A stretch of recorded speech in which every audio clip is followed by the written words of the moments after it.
Hey everybody, it's Mike and Denise. You can watch the sunset there.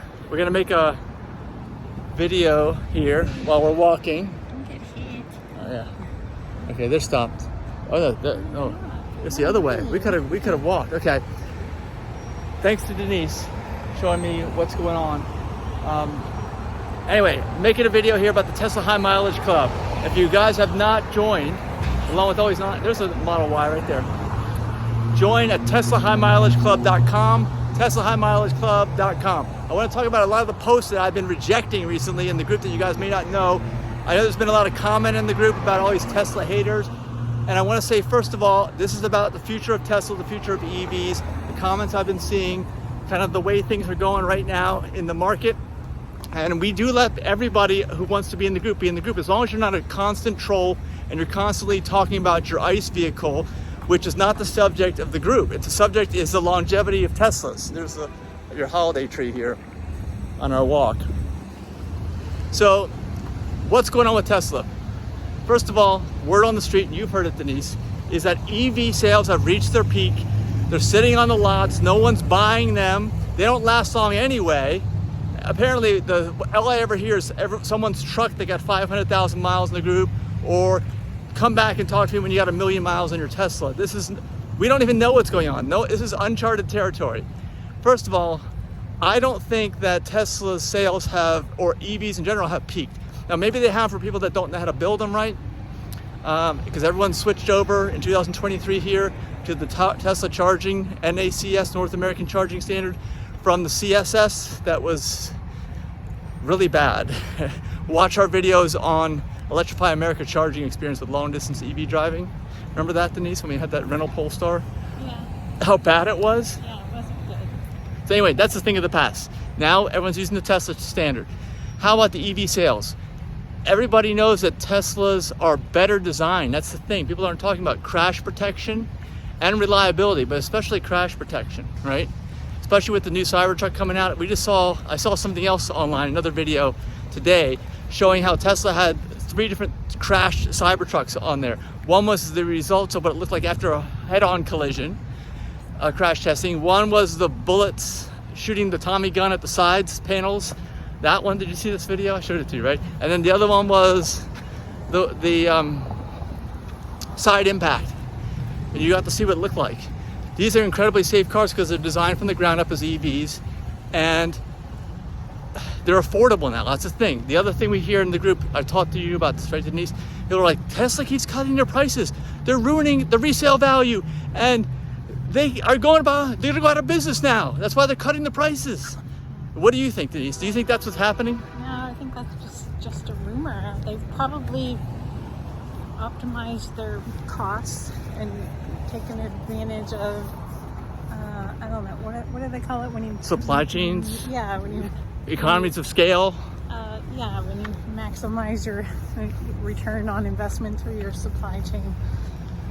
They own the whole supply chain basically now, especially now with Cybertruck having a 48-volt architecture. And how many other car companies are doing that? None. They're all on 12-volt, right? So if everyone starts adopting 48-volt, what do you think is going to happen? Just like somebody comes out with something better electrically for the in-vehicle system, what happened when someone came out with a better system than the standard electric vehicle chargers like Electrify America uses? Everyone just migrated right over to Tesla, so they own the whole network now, right? You think that'll happen with 48 volts? We learned about that yesterday, watching the video. Yeah, so that's what you said, right? They own the whole supply chain. They control everything, basically. And part of their mission is to cut the cost down so everyone can afford one of these. I remember back in the day, early 2017, when I first started driving the car, my Model X, I'm like, this is the greatest car I've ever driven. I wish everybody could have one. And Tesla feels the same way. So they just want, how do you do that? You get efficiencies, like you said, right? And every aspect of the manufacturing process, you cut costs, and you cut the price of your product so that more people can buy it. So you have more on the road and more market share, right? Yeah, as they start selling more vehicles, I think they can buy supplies in bigger quantities, and that's how they maximize their savings. It's yes. Like buying in bulk. All right. Now, a couple other things I see, along with bigger quantities, people are basically making it seem like in Tesla High Mileage Club that every EV out there is like a candle waiting to be lit, okay, and it's going to catch on fire. All I can say is whenever any Tesla catches on fire, it's front page news. But there are car fires all over the place with gasoline cars, and of course they explode too because they have a fuel tank. Yeah. Okay, it's not any better or worse, but there's way less instance of fires with EVs. They are harder to put out, but they're working on refining these technologies. So I delete a lot of those posts actually in the group. I don't let them through. I mean, of course, any car catches on fire, right? Yeah, I've seen a lot of ICE vehicles on fire, but I've never seen an EV on fire. Yeah. Neither of us. Neither are we. There's a Tiki Hut bar right there. See where we are? We're walking along here, getting our daily 12,000 steps. Sunset. Yes. The other thing I hear about is the rare earth minerals. Whatever they use, lithium, and they use lithium-ion batteries have cobalt in them.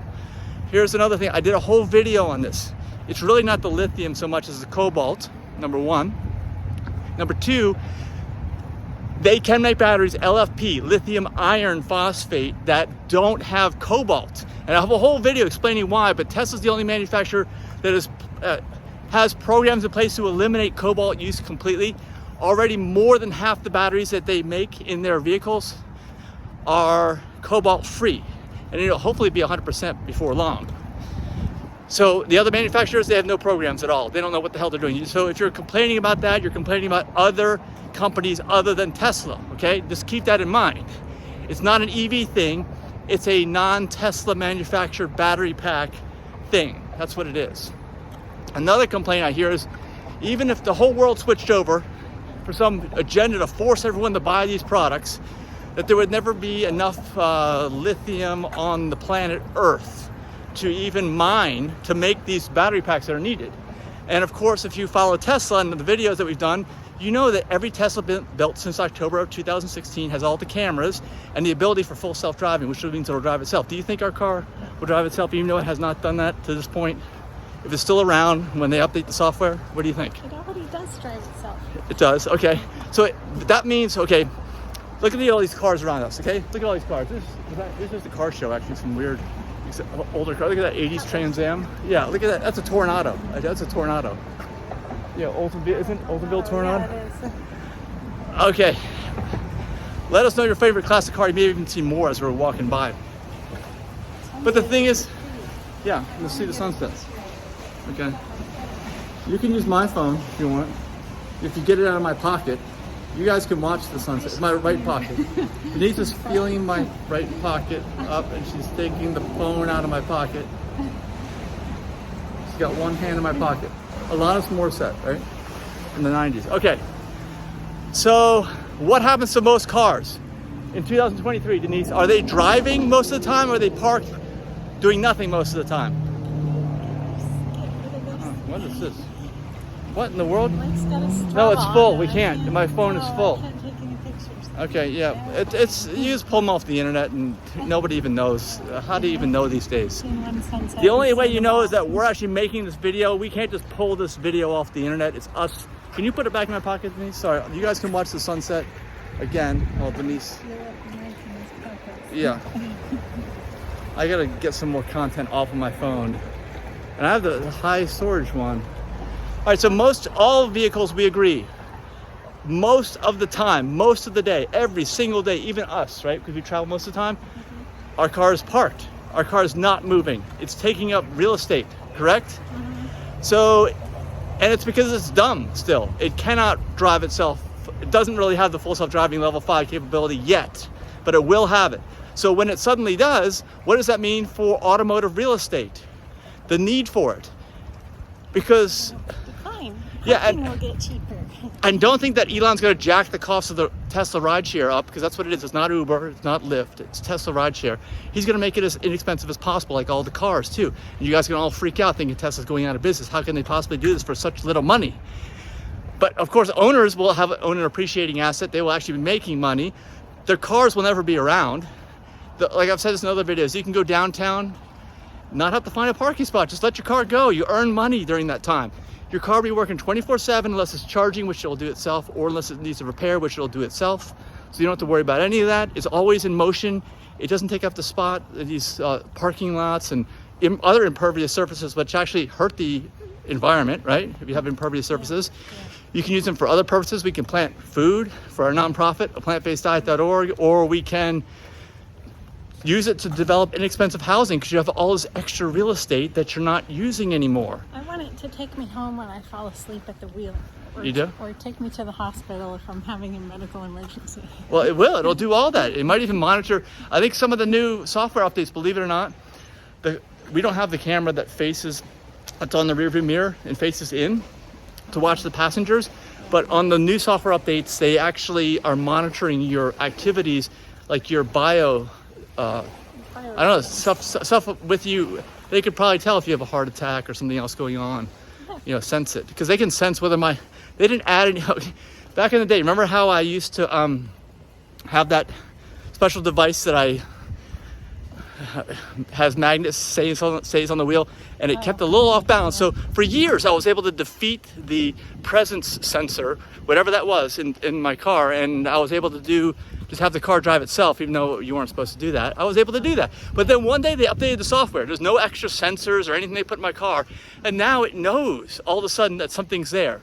So I'm just telling you, if you don't think it's possible that they can learn how your patterns are, how you react to things, if you're having a health emergency or not, it can. My Fitbit knows when I'm having a heart attack, so certainly a Tesla can figure that out. Yeah, and most all of it is just making software adjustments to the data coming in from the sensors. That's all it is. Whether it's a electrical sensor on a component that moves, or whether it's a camera, a visual sensor. That's everything that Tesla does is based on that. It's very simple and very, very few parts to it. They don't have to add parts. They don't have to do anything mechanically in the car. That's the thing. I want to make sure. I'd like to see an ICE vehicle do any of those things. Yeah, that's true. And actually, Elon Musk has said that Tesla doesn't have to make electric cars to make them self-driving, but it's a lot easier. And the thing is, they're a lot safer. They have a 50-50 weight balance too. That's another thing. All these things matter. There's so many other things in the design of every Tesla vehicle that other vehicles don't have. That's why it's not the EV market crashing. It's just consumers recognizing that these products are so much better, even if they don't know all the tech behind it or the reasons why. They're buying the Tesla products. The sales keep going up. And yes, Tesla can pull demand levers. There's no press department. They can, in the old world, right? If you had a demand problem, you started to hire an ad agency, develop ads for you, right? Yeah. Run some campaigns on CBS, ABC, and whatever. Yeah. But now all you do is you cut the price, or you add an incentive. I think there's been some free supercharging. I think you can use my code. Just find it somewhere. It's in I think it's in the description of this YouTube channel, at least, if not down below. You have a code for free supercharging? Yeah, well, I have a code. It's like Mike5107 or something like that. And it's me. Anybody who buys a Tesla, by the way, gets a code. That way they have another demand lever they can pull. They can say, just share your own code, and every Tesla owner has one, with your friends, and then they get some benefit and you get some benefit. And there's a free advertising program that Tesla has to pay a little bit of money for, but it actually has results because they don't pay unless somebody actually buys a car with it, right? Yeah, that's how you got your rims in your kid's sports car. Yeah, that's right. I got a bunch of stuff back in the day when they had that. So we got to figure out, I'm still thinking of a title for this because we're making it and I'm going to put it up online. But this is basically a summary of all the, I don't know, rumors about Tesla. It's always rumors because they don't have a press department, and they actually like the mystery. But it's funny because all the anti-EV people, they constantly spin it, the FUD, the fear, uncertainty, and doubt, they spin it against, and they make it sound like it's a conspiracy theory against them and that people are making them do this. But then, of course, if you read some of the comments in our group, the Tesla High Mileage group, you realize that all of those people are just basically acting on the propaganda of the oil industry and other industries, dealer industries, union employees. Tesla doesn't have any union employees, right? All these things. And Tesla has their own body shops now, their own collision centers. They have everything in-house, so they don't pay for advertising, and it's amazing that they have anybody saying anything positive. Although we just made a video too that was released shortly before this, the day before, and it talks about the Cybertruck, and they have used a different advertising technique on Cybertruck, which is a guerrilla marketing technique. And I'm a little bit concerned because actually what they did this time, watch the video to find out more, it doesn't provide an arm's length video review on YouTube of their products, which they have been doing. You know, everything that's been made, like ours, Tesla's not paying me to say this stuff. They didn't provide me with a vehicle or anything, but it's different now with this product launch from what we've seen. So you can watch the sunset from the phone here. You see, it's almost all gone. So do you have anything else to add? No. From this? All right, well, leave us your comments below. If you are an ice hole, that's what people call them, right? And you're saying that unless some Tesla gets 500,000 miles on the original battery pack and original motors, which I'm sure will happen sooner or later, just haven't had enough time, okay? Then they don't last at all. They die at 5 years, and you have to spend, that's what I've seen on the group, you have to spend $25,000 on a battery pack. And I've had to correct people because the maximum you'll spend right now is 16. That's if you get a brand new one, not remanufactured from Tesla, with Tesla installing it. And if, cheaper than a new car. Right, and that's for the old school ones like us, S and X, which have the most expensive Japanese Panasonic batteries in it, the little AA's. And then, if you guys didn't know, Tesla developed with Panasonic like size C's, right? That are built in the United States, which are a lot less expensive to produce. You need less of them because they're bigger batteries. And those are a lot less money to replace the battery pack. So like I said, 16 grand is the max on a legacy S and X older model like ours. Yeah. Even the newer ones actually. Most people replace their cell phones when their battery starts degrading. So if you buy a new battery pack, it's like getting a new car. You can always put new tires on it or brakes. And it'll be better tech. It'll be more reliable tech and more range. That's another thing. It's not like you're getting the same thing. No, because these battery packs degrade a little bit. Plus, every new battery pack has more energy in it than the previous ones. So you get more range. So like if we got a new one, actually, we have a 90, we'd have to go up to the 100. That's the only one they make now. We'd have more range, significant more range. Cool. So we wouldn't have to charge every 2 hours. Yeah, and actually the newer battery packs, since they have higher capacity, they have more charging cycles you can go through in the same amount of overall life, because every pack has a certain amount of charging cycles, which translates into mileage, and the bigger battery pack you have, the longer that will last, both mileage and time-wise, believe it or not. So, more reliable, less money going forward.